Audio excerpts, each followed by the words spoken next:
Hey everybody, welcome to another chapter of the Book of Sean. It's good to see you. I'm excited about tonight. We're going to have a great show. You're going to be glad that you tuned in because we're going to talk about something that happens all the time. Here it is. You ready? What happens when the life you planned is not the one you're living? Woo! Steve, I got myself with that one. Because raise your hand if you've been there, people. If you had a whole thing mapped out in your head, only to discover that life had other plans. My dear sister Paige is here tonight, and we're going to talk to her about that journey, because that's part of her journey. I'm with it, Paige. I'm with you, girl. You hear what I'm saying unto you? I'm with you. Okay? I had a whole thing in my head. It's not what happened. What do you do when you're still trying to squeeze some joy out of the life that you're living and it ain't the one that you prayed for? Woo! Anyway, we're going to talk to her tonight. We're going to do some Ask Dr. Sean, and we're going to do some headlines. So let's do some headlines, people. Let's talk about Elon Musk. Paige, listen to this. Elon Musk wants to buy Twitter. Did you guys hear about this? So Elon Musk wants to buy Twitter. Who among us thinks that this is a good idea for Elon Musk to buy Twitter? Apparently, Mr. Musk thinks that Twitter, now he is also apparently the largest individual shareholder in Twitter, and he thinks that Twitter can be the place for free speech to live and to thrive. So he thinks that Twitter is too restrictive and it needs to be more free. Let's think about this for a moment, shall we? Here's why I'm giggling. Because most of the people who get banned from Twitter are like Donald Trump. And Elon Musk is under the impression that Twitter needs to be more free.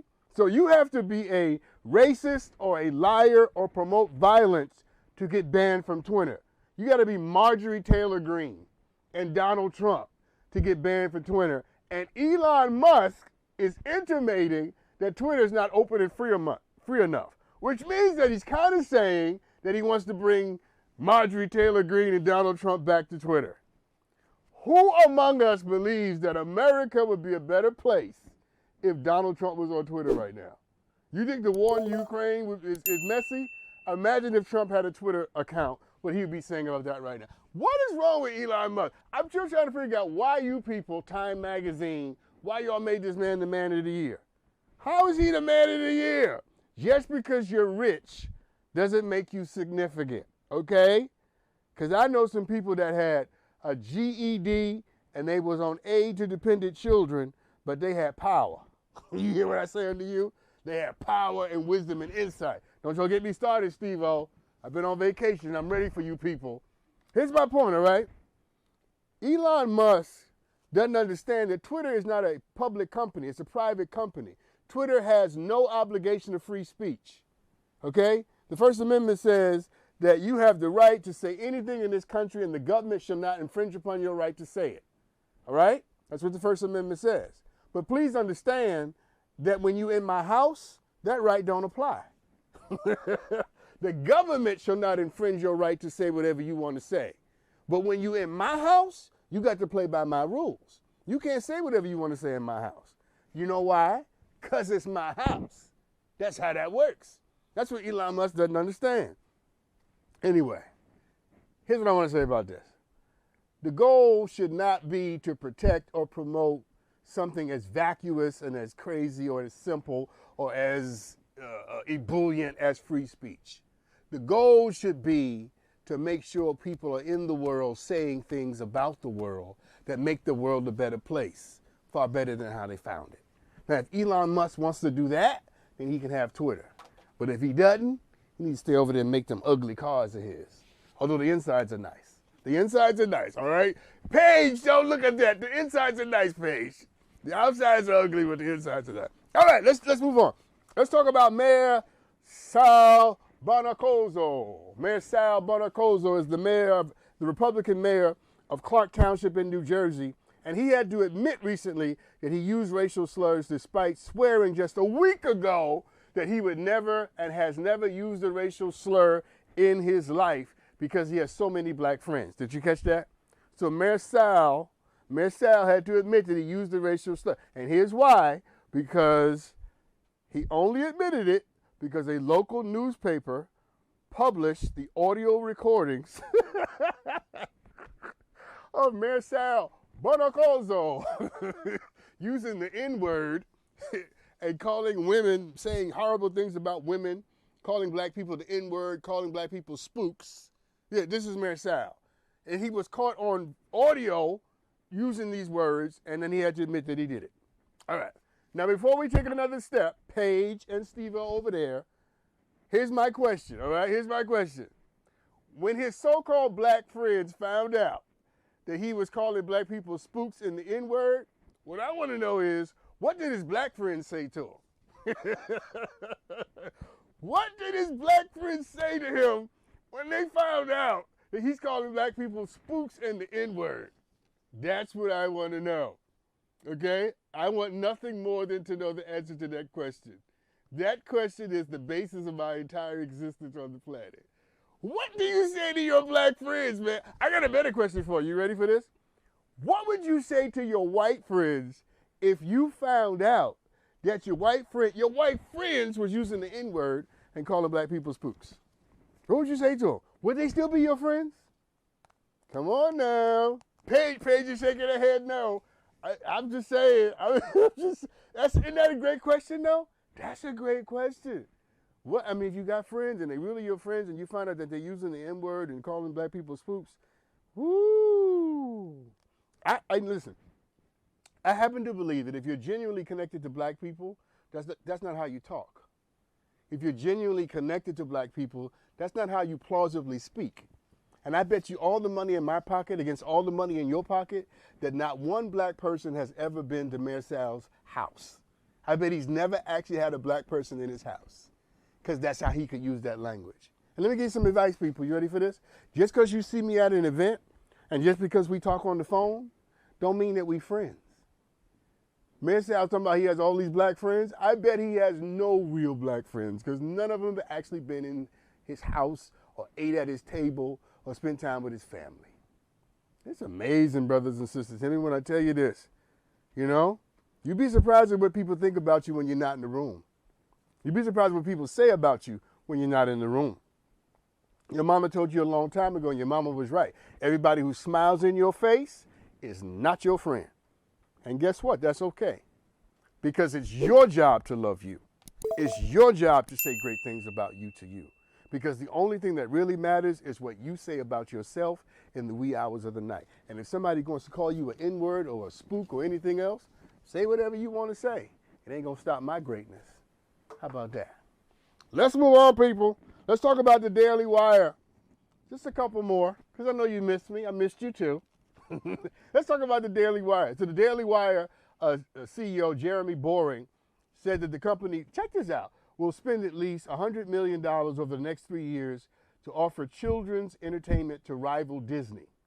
Now, apparently, Jeremy believes, listen to this, Jeremy believes that companies like Disney are too woke.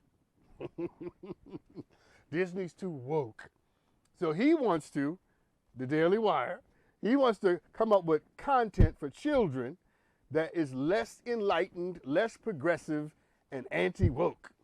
Because, of course, that's what the world needs. We need more closed-minded and bigoted children. Let's have more of that. So Jeremy believes that Disney is too woke. And so let's have programming that makes kids not as woke as Disney's trying to make them. Well, we here in the Book of Sean, we thought we might come up with a list of some programs that somebody like Jeremy Boring and the Daily Mail might come up with. Now, these are not real, okay? These are all programs that I bet somewhere, somehow, in the back corners of the closets of this whole initiative, somebody's thinking of these kind of programs, all right? These are the anti-woke alternatives to children's programming. Are you ready for this? You ready for this, Steve-O? All right, here's the first one. So, in an anti-woke children's platform, you've heard of Beauty and the Beast? Yes, you've heard of that? They're probably developing Beauty and the Slave Master. You didn't think that was funny? That was funny. You know that was funny. All right. On the anti-woke children's platform, I got another one for you. You've heard of Finding Nemo? They're probably developing Finding Melania because nobody has seen Melania since she left the White House. Here's my last one for you, Steve-O. Steve-O's laughing. Yes! This is what I live for. Paige is laughing too. Here's the last one. So you've heard of Frozen? That's too woke. Frozen is too woke. On this new platform, they have a movie that's equivalent called Mitch McConnell. Oh, anybody get the joke? Frozen, Mitch McConnell, turn him out to the... Anyway, here's my point, people. When it's all said and done, teaching kids to be compassionate and giving them a sense of right and wrong, it has nothing to do with being woke. Teaching kids to sort of embrace people that are different from them, that's not about being woke. That's about being a better human being. And if the truth be told, we don't need better movies. What we need are better people. People. Let's do one more, Steve-O, because I'm having a good time. Let's talk about ChuckGrassley. ChuckGrassley, the senator from Iowa, recently suggested at a town hall, listen to this page, that if Republicans take over the Senate, that Republicans are not going to overturn or to erase or eradicate Obamacare. ChuckGrassley, the senior Republican senator from Iowa, admitted that if Republicans take over the Senate, they're going to leave the Affordable Care Act alone. And I wonder why. I wonder why all of a sudden the Republicans have decided to leave the Affordable Care Act alone. I'll tell you why. Reason number one, I got a list. I got lists tonight. Here's the first one. Because 31 million people are using the Affordable Care Act to sustain and keep their lives. And you're not going to take health insurance from 31 million people and expect them not to be mad about it. Because the days are over when you can just take stuff from people and they go quietly into the night. That's reason number one.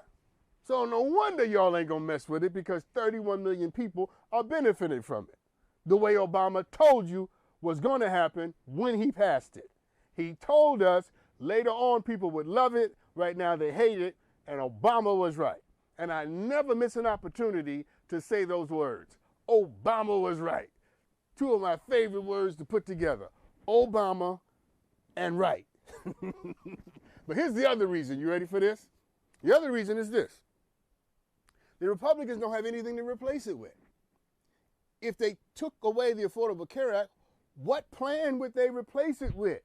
You can't take 31 million people's health care away and then nothing. If they had a plausible plan to replace it with, you better believe they would replace it. But they don't have a plan. And that's because this version of the Republican Party are bereft of ideas.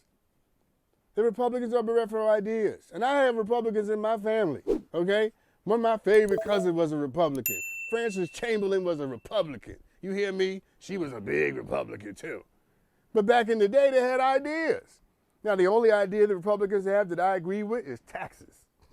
I think they should be lower and lower and lower. But other than that, lower taxes is not going to put food in the stomachs of hungry children. Lower taxes is not going to decide this war between Russia and the Ukraine. Lower taxes are not the answer to everything. Lower taxes is not going to help you when you take health care away from 31 million people. What you going to do about that? See, what would you say if I told you that what we're watching is the undoing and the demise of an entire political party that's slowly sinking into the morass and the abyss? Not because they don't necessarily deserve a future, but because they're not willing to fight for ideas. They coalesced around a personality, and it's going to cost them something. My only concern is that if we lose the Republican Party, the crazy I know might be better than the crazy I don't know yet. All right, here's my last one. I got a minute. I snuck this one in. I'll probably get in trouble for this, but who cares? So mask mandates. Federal judge knocked down mask mandates on federal transportation, and now people don't have to wear masks. Paige, how you feel about that? You excited? You happy? Steve-O? Nobody? All right. I don't know how I feel about it. I'll tell you why. Because I'm wearing a mask for the next 57 years, okay?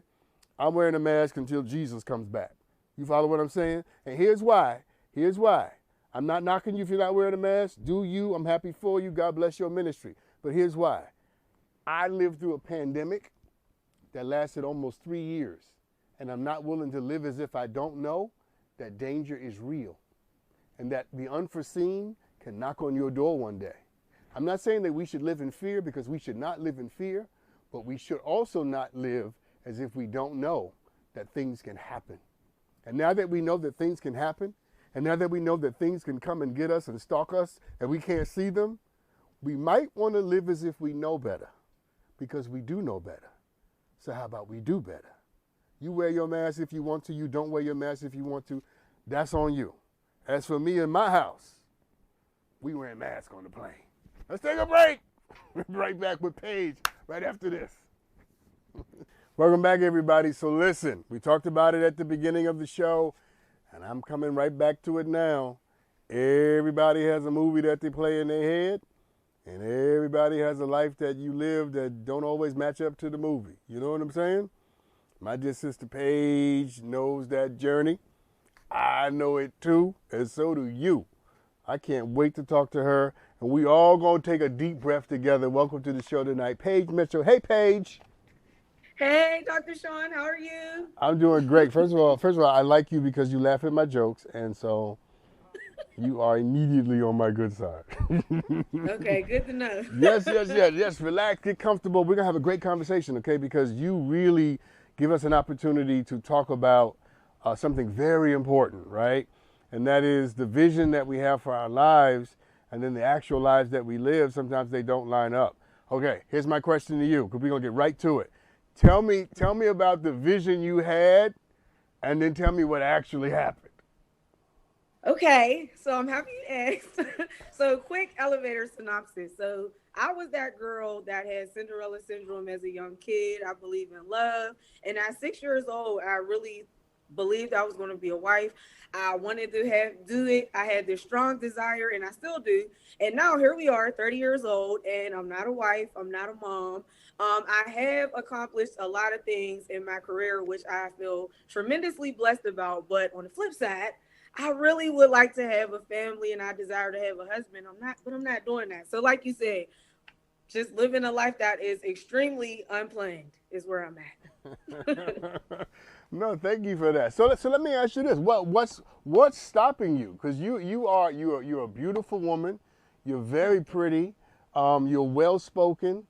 My sense of you is that you present yourself, very grounded and present. I don't sense detachment from you. So I'm saying, as best as you can explain it, right? Because listen, I'm with you on this.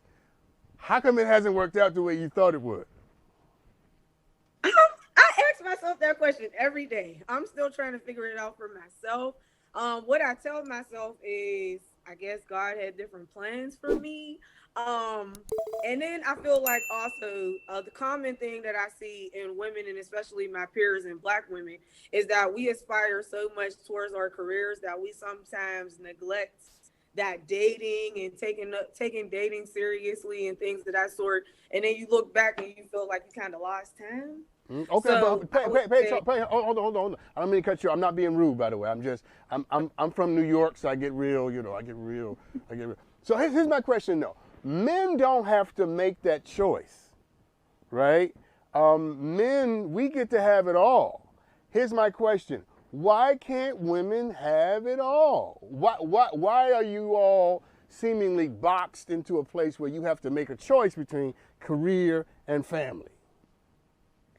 that's an excellent question too. I think that honestly, looking back on it, I think it's like a misconception that I had. Just feeling like you got to have tunnel vision and you're just fully focused on, oh, I got these dreams and career and aspirations, and I'm got to knock all these things off my list, and I got to check all of these boxes. But I feel like you can do both. So looking back on that time, like if I could speak to my younger self, I would definitely tell myself that you can do both. And wholeheartedly, you can have it all. So that would be my word of wisdom to younger women coming up and everything. Like you really can have it all. Don't box yourself in. Don't do that. Yeah, I love that. Thank you for that. I'm going to ask you to speak for your demographic, your generation, and also for yourself, because there are a lot of women watching tonight, a lot of people watching tonight, who may not know what it feels like to be you, to live with something you're still waiting for. I'm almost having a moment uh, because you are probably waiting for things you see other people getting all the time. Right. Tell me how that Right. feels. So it's an interesting place being in your 30s, right? Because it's that dynamic where you're seeing people taking those steps of transition. I have friends that are wives, and I have friends that are becoming wives, and I have friends that have children as young as babies, and I have friends that have 10-year-olds. I'm the ultimate auntie and godmom. I love my kids. So it's interesting seeing those things unwind and unpacked in the lives of other people. And then you're sitting here thinking to yourself, like, okay, so what about me? When is it going to be my turn? But you also don't want to seem like you're not satisfied with the blessings that you do have, Oh no, because I wait, feel very fortunate. but Paige, hold on, because I don't want you to rush to the blessing. Okay. Take me to the cross. Take me to the cross and nail me there. Tell me how it feels, because you gave me a story, not a feeling. Tell me how it feels to watch other people get what you're still waiting on. Okay. How it feels is you feel you feel forgotten about. You feel neglected.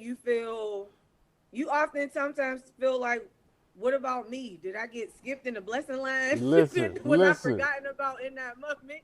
Like, you feel a lot of different emotions. But then on the flip side, like I said, not to rush to the blessing part, but because I truly am happy and I feel fortunate for my friends and all of the people that are doing those things. But you do, from a self end of it, you do think to yourself like, okay, what about me? Yeah. So those are just true, honest, and open feelings. Yeah, no.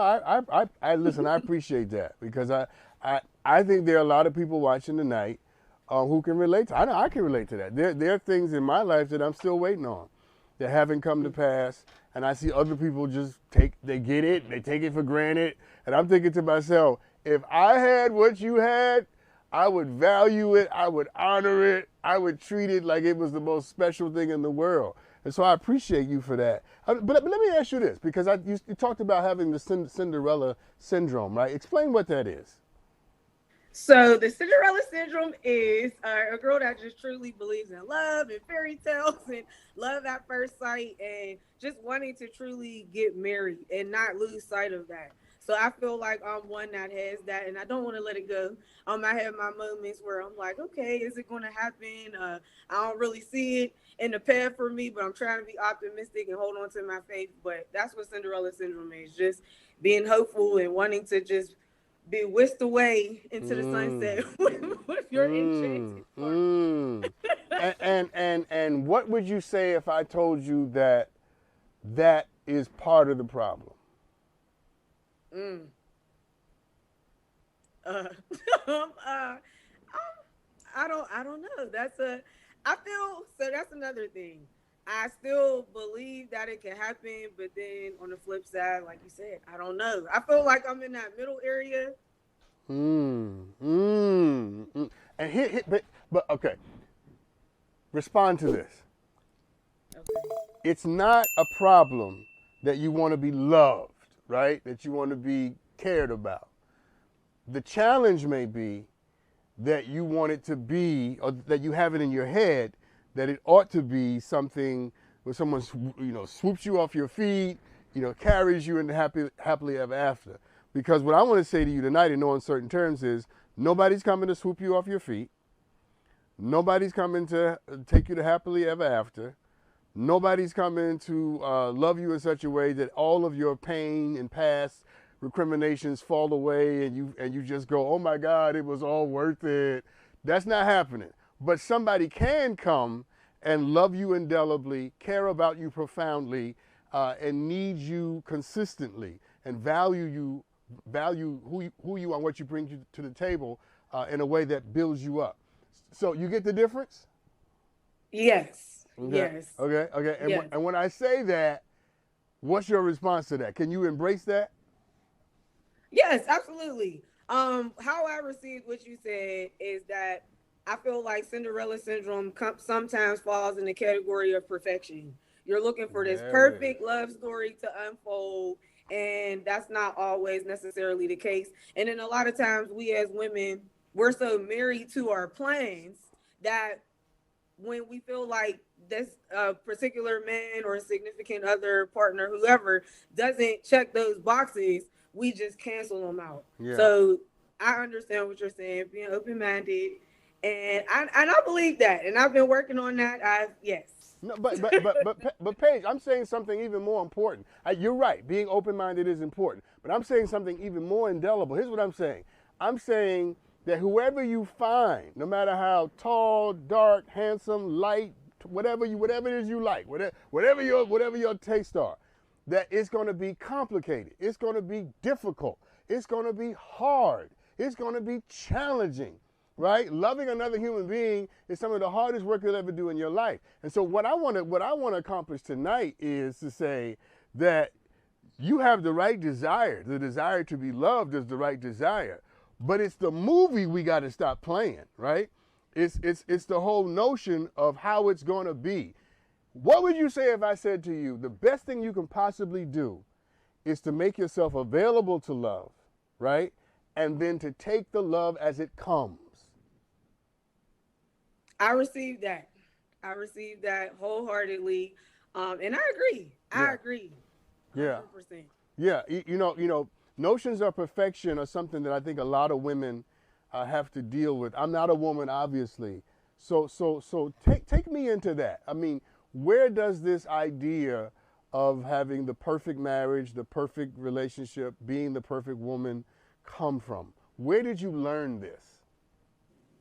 So when I speak to perfection, I'm speaking more so about me personally. Okay. Like I always wanted to embody perfection or get as close as I possibly could to it.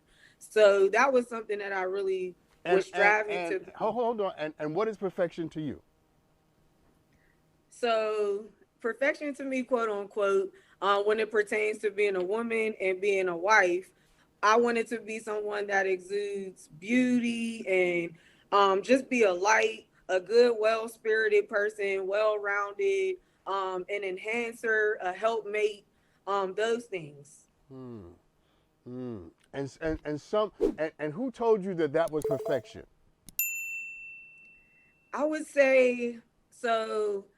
Coming up in my childhood, I was real big on Disney. So it's funny you talked about the Disney Channel.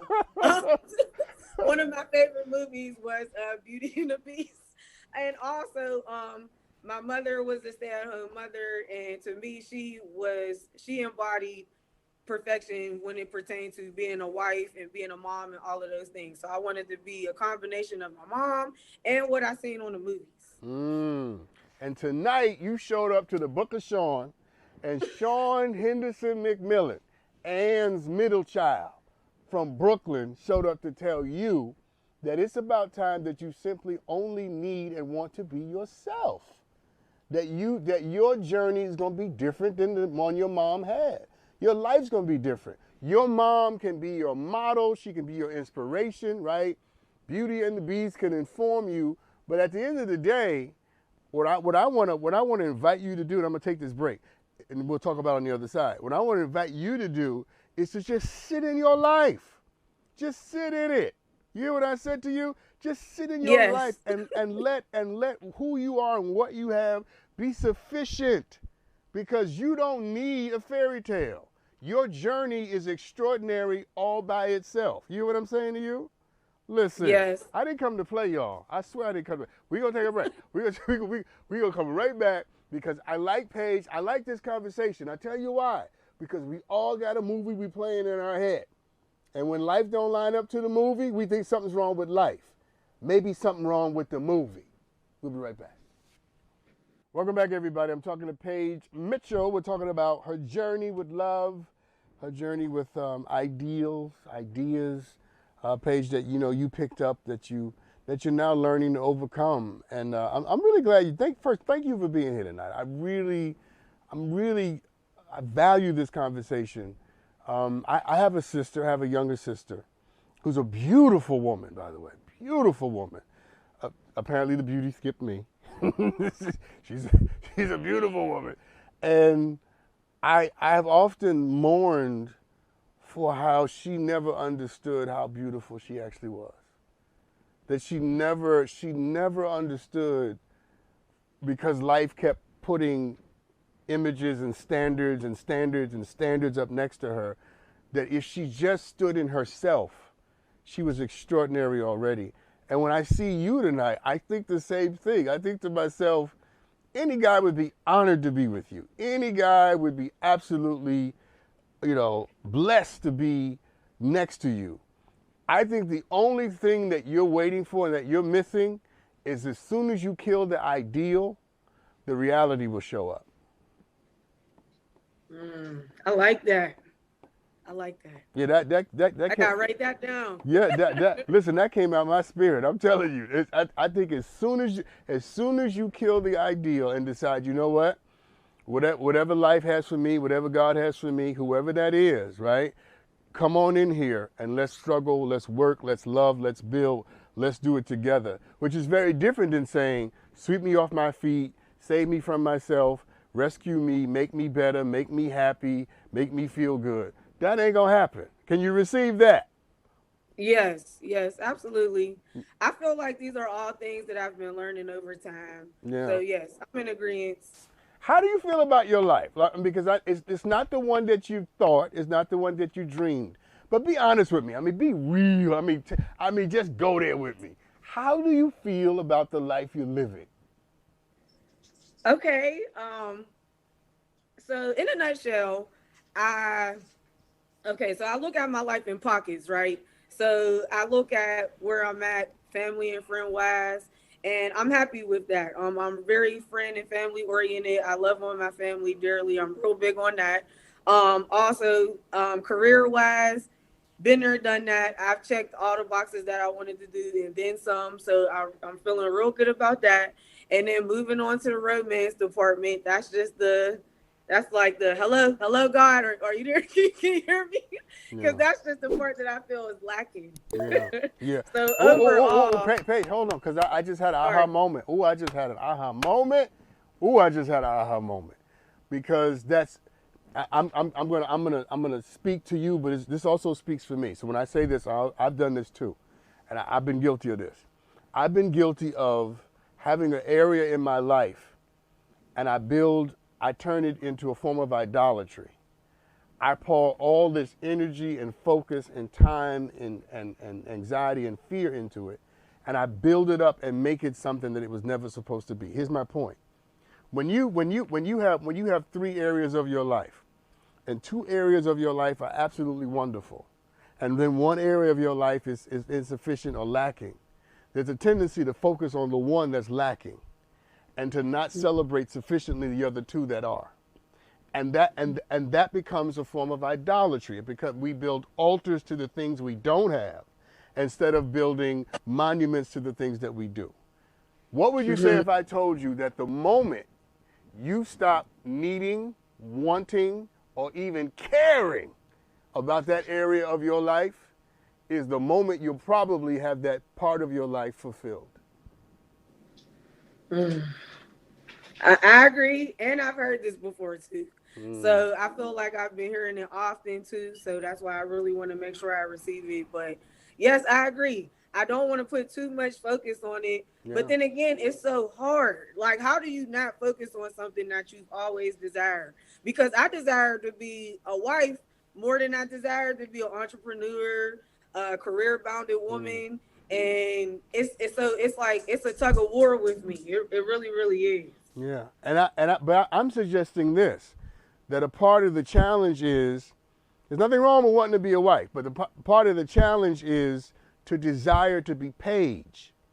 That your desire is simply to be yourself in the moment, where no matter what state you find yourself in, married, single, kids, no kids, unemployed, with $10 million in the bank, that your desire should be, I want to be me. I want to be exactly who I am and what I am in this moment. And if that ends with being a wife, then great. And if it does not, I will still have lived a good life. Oprah Winfrey said something that I'll never forget. Someone was asking her about her new show. The Oprah Winfrey show was new at the time. And Mm-hmm. they said, well, Oprah, if you know what will happen to you if the show doesn't do well? She said, if the show does well, I will do well. And if the show does not do well, then guess what? I will still do well. That's what I'm saying to you. I received that. Living a good life either way. Because, like you said, it's like I desire to do it, but I'm also living in the unknown because I really don't know. Yeah. So I want to embrace life as it comes and be happy with it, regardless. So yes, I agree with that. I agree with that as well. These are all things I'm just taking in Yeah. day by day. Okay. So let's do this then. Let's do this then. All right. Because I know what's not present. I know what you long for, and I want you to hear my heart. I know what you long for. I know what you long for. I understand what you're hoping and praying comes into your life. But what I want you to do in our last few moments is take me through all the things you're grateful for in spite of what you're still waiting I would say I'm truly grateful and I feel extremely blessed for a laundry list of on. things. Give them to me. First and foremost, I'm just grateful to be alive. Mm-hmm. I'm grateful to be here. I'm grateful to spend my life with my family and my loved ones, and I'm grateful to be able to actually love what I do every day. There's so many people that don't like what they do for a living. I truly love what I do for a living. I'm grateful for love and being loved. I'm grateful for friendship. I'm grateful for the things that we often take for granted, just waking up each day. Yeah. And everything else is a bonus, like being able to get a new home and pay bills and all of those things. Those are extra things on the docket, but I'm truly grateful and I try to be mindful of that and replay that every day. Let me ask you a couple more questions because this just popped into my head. When was the last time you were in a relationship? Woo! It was a while back. I should It have was asked a that. while I back. should have asked that sooner. Yeah, it was a while back. I've been single for some time, so I've been single for 5 years now. Okay. Hold on. And how long was your longest relationship? So him and I, we were together for a long time. He was we met in high school. So we did the high school thing, the college thing, and some of our early adulthood once Okay. graduating college. We did Okay. that. What tends to happen most of the time in your relationships that doesn't allow them to work out? In reference, speaking directly to that relationship, No. um, Don't speak to that one. Speak generally, okay, because I don't want to get sued. okay, So speak generally to all. If okay. you look at all your relationships, what's the common thing that keeps happening that makes them not work out? That's an excellent question. I would say that the common denominator, um, from the seat I'm sitting in, I think it's just life was pulling us in different directions. I was going left and they were going right. So You, that would be you see my that in short, in you see summary. my face? Yes. I'm like, In yeah. summary. I'm like, Paige, you become like my little sister, my cousin, and I'm telling you right now that is not the common denominator. No, Oh. that is not. And I don't even know the details of your life. The common denominator, probably, in addition to those things, those things are probably true, but in addition to those things is you probably came into all those relationships loading them up with all these expectations, all these aspirations, all these hopes, right? All of this energy, right? And then once you get in it and people can't meet your energy, they can't meet your expectations, they can't supply what it is you need, people tend to do what? They tend to run. And when you're not having your expectations met, you tend to what? Repel. To say, you know what? I can find what I'm looking for somewhere else. But here's the thing I'm gonna leave you with, is that when you're looking for something that doesn't exist, guess what happens? You never actually find it. Mm. A husband exists. A good Mm-hmm. man exists. A man who will love you, that exists. Someone who will rescue you and save you doesn't exist. So pray a new prayer. And the prayer is, God, send me the man that you have ordained and created for me. And I will, with him, build the life that you want us to have. How about that? Amen. I received that. Okay, good. Okay, good. We got some progress, people. Let me take a break. Yeah, we're making progress. Listen, thank you for coming on. I really appreciate your time. We will be back with some Ask Dr. Sean. Listen, good advice for her, good advice for you, good advice for me. Change the vision, all right? Watch how your life lines up better. We're right back. Welcome back, everybody. Nobody's coming to save you. Nobody. Relationships are not for saving, okay? That's not what they're for. I don't have time to go into it. So let's do some Ask Dr. Sean, and maybe one of these questions will get me back to right where I started. Play the bumper, Hailey. So, got a video sent in by Beauty. Is that their name? Let's take a look at this. Hi, Dr. Sean. I'm Beauty from the Bronx, New York. Growing up, I wasn't allowed to have open communication and express myself with my mom the way I am with my daughter. I allow my daughter to effectively communicate with me by expressing herself, telling me how she feels, and it's an open door policy in my home. But me and my mom, still to this day, can't seem to communicate better at all without her being dismissive or us having an argument or her being judgmental or feeling like I'm attacking her. What are some ways that I can work on the communication with my mom without her feeling attacked? Great question, great question, great question. Here's a couple of answers, right? First one is maybe the two of you get a third person involved to help you hear and talk to each other, because there's a lot seemingly under the surface, and you probably need someone who can coach you through the conversation. Whenever you have a tough conversation with someone who's not really trying to hear it and goes through all their gyrations, that's when it's good for the two of you to add a professional so that that conversation can be facilitated in a way where both of you can get what you need out of it. But here's what I also want to say to you. I want you to consider the possibility that maybe your mother may never be able to hear you, that you may never be able to have the relationship that you want with your mother. There are a lot of people watching right now, who wanted to have a better relationship with their mothers and their fathers or whoever raised them, and it never actually happened.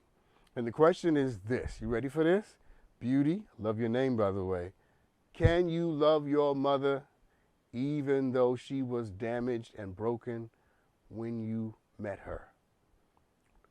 When you got her, she was already broken. Can you love her broken?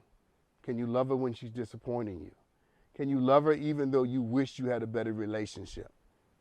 Don't make the communication in the relationship a condition for your capacity to embrace her, because she may never get there. She may never be what you need her to be.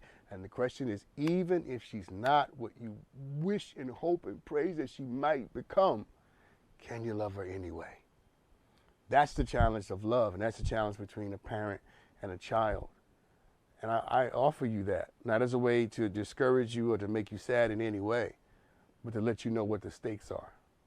You see, what you decide to do in your heart has nothing to do with what comes out of her mouth. So whatever she gives you, she gives you. But how you respond to it and what you allow it to do to your mood, to your energy, now that's on you. And maybe it's time for you to reverse roles. Maybe it's time for you to lead in this relationship. Maybe it's time for you to meet her energy, her negativity, with your goodness. Think about that. We'll take a break, right back with more Ask Dr. Sean right after this. Welcome back, everybody. So, somebody DM me this wonderful question. I live in a townhome community in the Midwest. Our new neighbors recently moved in and put a black lawn jockey on their front yard. I find this disturbing because I am black and they are white.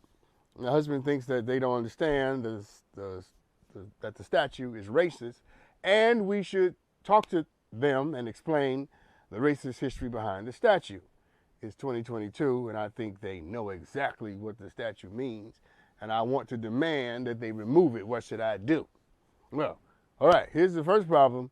You can demand all you want. It doesn't mean that they're going to change it, right? It doesn't mean that they're going to take the statue off. It's their statue, their lawn. They get to be bigots if that's what they are. So you demanding something is just not how it works. So maybe we should move past the demanding, right, and take your husband's approach. Try to have a conversation and say, oh, by the way, this is what we think about it, and then be prepared for them to respond either way. If they said, well, we knew that already, but we still like our long jockey, then what are you gonna do? Kidnap it? Break it? You know what I'm saying? Here's my point. It is troublesome. It is bothersome, but don't let people push your buttons. Don't let people have so much power over you that they can push your buttons with a statue, that they can reduce you down and make you turn venomous and with vitriol and all of that just by putting something on their lawn. It's going to take more than that to trigger me, okay? And I'm not saying that they should that it's okay. I'm just saying that I'm not willing to be controlled and manipulated by other people's racisms and bigotry. Now, again, we don't know if they even know what it means. That's why I think your husband's approach might be the right approach. Try having a conversation. Always try to talk to people if you can. And just because it's 2022 doesn't mean that there aren't stupid, ignorant people out here who don't understand the significances or the metaphors or the meanings of things.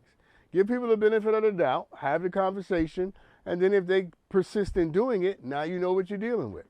Now, quite frankly, this is America, and in America you have the right to be wrong. I'm not sure what you can do about it legally. You know what I'm saying? But I would say have the conversation and then accept them accept their response for whatever it is. I'm not saying accept their racism and their bigotry. I'm saying that if they're racist and bigots, what you gonna do about it? You gonna spend the rest, you're gonna not enjoy your house because there's a lawn jockey out there? You gonna not attend to your kids and enjoy your marriage? You're not gonna enjoy your husband because there's a lawn jockey? I mean, don't. This is the problem with racism. Racism is a distraction. It is a distraction. It is intended to distract us from the things we should be caring about, right? Like death, dread, disease, and despair. Love, dancing, food, community, affection, all of that. It's a distraction. And I'm saying don't be distracted. I'm saying confront it, get your question answered. Once your question is answered, then move on with the rest of your life, right? And then treat them accordingly. Don't invite them over for chicken and potato salad. And then don't go over there if after they find out that the lawn jockey is racist and they still want to have it. Now you know. Now you know. And once you know, you go on about the business of living the great life that you deserve to have before you knew. Okay? That's all I got to say about that. Let's take a look at another video submission sent in by Erica. Hello, Dr. Sean. I'm a 52-year-old divorced woman. My ex-husband has a whole wife in another state, but he still wants to treat me like we're still married. What do you think I should do? Help me out, Dr. Sean, because I don't know what to do about this. What? Wait a minute. He has a whole wife in another state, but he still wants to treat them like they're what? What did she say? Like they're together? Yeah, this is easy. Let me see, this is a phone, okay? This is a phone. This is how most people contact people these days on the phone. This is a phone. This is an iPhone. I got a little iPhone, okay? Now, Steve, I would tell you to call me right now.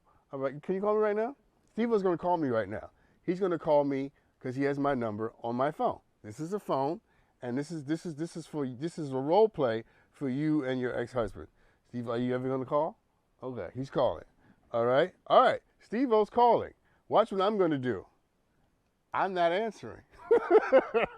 I put the phone down because that's what you should be doing. Why are you taking the call? Why are you putting yourself in a position where someone can manipulate you and use you? Where someone can have their cake and eat it too? That's what he's doing. He's got cake in another city, and then he's got you. And you allowing it to happen because you maintain the communication. The question is not why is he doing it. The question is why are you letting it happen? What is it about this relationship that you aren't able to get over, that you're not willing to let go of? The man has a whole nother wife. Those were your words. A whole nother wife. Let's say it again. A whole nother wife. I like how you said it. A whole nother wife. Another wife? It ain't another wife. Because you ain't his wife. You his ex-wife. He's got a wife. He's got a wife in another city. And I need you to understand that he is taking advantage of whatever weaknesses, kindnesses, whatever it is, however you're constructed, He's taking advantage of it. And you're not being a victim, you're being a volunteer. You're raising your hand. Could you call my phone again, please? Because all you got to do, he's going to call my phone again, just in case you missed it the first time. See, phone's here. I'm going to cut the ringer on. Hear that? Hear the phone ringing? Phone is ringing. Watch what I'm going to do. I'm not answering it. It's just that simple. you don't get to come in and use me. You don't get to come in and play house with me and then go home and be with somebody else. You don't get to do that. And if you're doing it, it's because I'm letting you do it. So my invitation to you is to stop this right where it starts. And it starts with you picking up the phone and maintaining the communication. You don't need to talk to him. There are other people in the world for you to talk to. Pick up the phone and call them. And he's probably standing in the way of the man that you deserve. Because the man that you deserve can't get in because you're spending time with this joker. The devil is a lie. I'm cooking with hot grease tonight, people. Thank you for tuning in. I had a great time with you. Thank you, Paige. Thank you for watching tonight. Y'all be good to each other, okay? And remember, I love you.